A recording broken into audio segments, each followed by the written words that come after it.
안녕하세요. 문화캐스터 레몬입니다.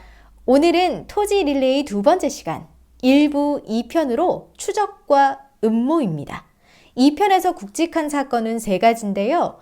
첫 번째, 최치수를 몰아내고 이 집을 차지하기 위한 첫 번째 계략을 시행하는 조준구와 김평산 그리고 귀녀의 이야기고요. 두 번째로 윤씨 부인의 비밀을 어렴풋이 알게 된 최치수가 미친 사람처럼 구천이와 별당아씨를 찾아서 산을 떠돌아다니는 이야기. 마지막으로 사라진 월선이 때문에 그리움에 사무친 이용의 이야기로 보시면 되겠습니다.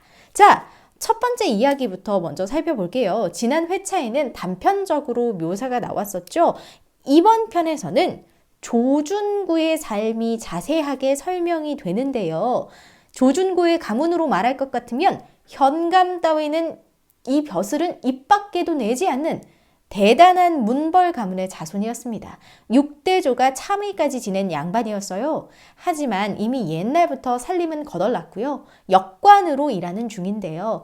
역관 아시죠? 그러니까 외교관이라고 할 수 있겠죠. 사실 역관은 중인이나 하는 거라는 인식이 있었기 때문에 최치수에게 곧잘 무시를 당하고는 합니다.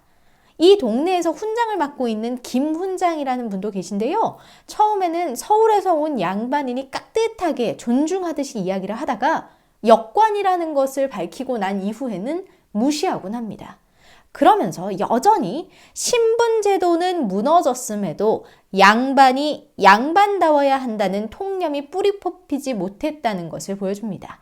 자, 이런 면에서 서로 죽이 잘 맞는 건 김평산과 조준구 이 두 사람인데요. 김평산은 가난한 도박꾼인 주제에 허울뿐인 양반의 탈을 쓴 인물이라고 말씀드렸죠. 그러니 이런 사람에게 조준구는 서울에서 내려온 동아줄이나 마찬가지죠. 서울 출신 양반의 가문이 번드르르 하잖아요. 하지만 더 이상 양반 핏줄만으로는 할 수 있는 게 없죠. 그래서 무엇이 필요하죠? 당연히 재산이 필요하죠. 바로 만석군 최참판 댁의 재산을 모두 빼앗으려고 합니다. 거기에 동원된 것이 바로 귀녀예요.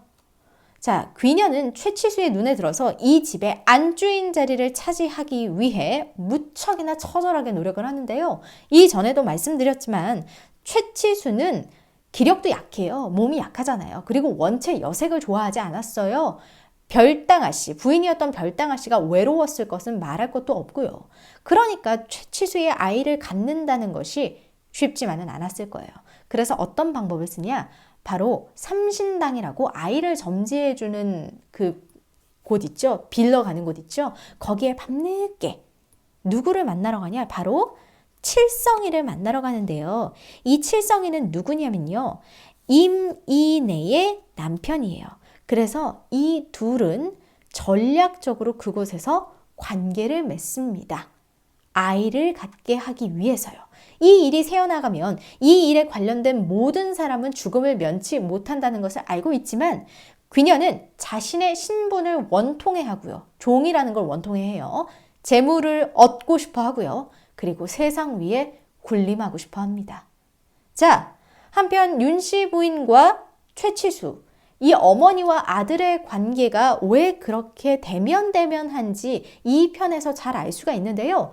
윤씨 부인이 불공을 들이고 온 다음 날부터 앓기 시작하자 이 최참판 댁에서는 굿을 합니다. 그 굿을 진행했던 사람이 누구냐면요.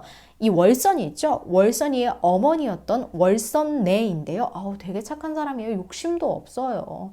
이 월선내는 윤씨 부인의 시어머니 되시는 분 있죠. 할머니라고 나오는데요. 그분께 이렇게 말씀드립니다. 아씨는 여기 계시면 안 됩니다. 원귀가 있어요. 여기에 절에 가셔야 합니다. 그래야 사실 수 있습니다. 이렇게 말씀드려요. 지난 화에서 제가 동학당이었던 김계주 있죠. 이 김계주가 불공을 들이러 갔던 윤씨 부인을 겁탈해서 낳은 아이가 바로 구천이라고 이야기를 했죠. 그리고 그 김계주는 누구의 동생이냐? 바로 우관 스님의 동생이라고 말씀드렸어요.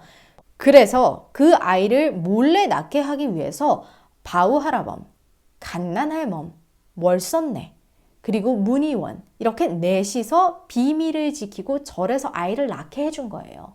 하지만 그 당시 최칠수는 12살이었어요. 1년 동안이나 그리운 어머니를 절에 보내야 했죠. 그것이 모두 월선이의 어머니, 월선네의 탓이라고만 생각을 했고요. 시간은 흐르고 1년이 금방 간 이후까지도 월선이를 계속 원망을 했었어요. 어쨌든 1년이 지나고 시간이 지났으니까 당연히 내려오셨겠죠. 꽃가마에서 내리던 윤씨 부인을 최칠수는 잊을 수가 없어요. 왜냐하면 윤씨 부인, 어머니가 아들인 자신을 보자마자 뒷걸음질 치면서 피했거든요. 그 이후로 어머니와 아들 사이가 아주 멀어지게 됐습니다. 그 최칠수가 그 상처를 받은 건 당연하겠죠. 하지만 윤씨 부인 또한 스스로 죄의식에 갇혀서 최칠수를 제대로 돌봐주질 못했어요.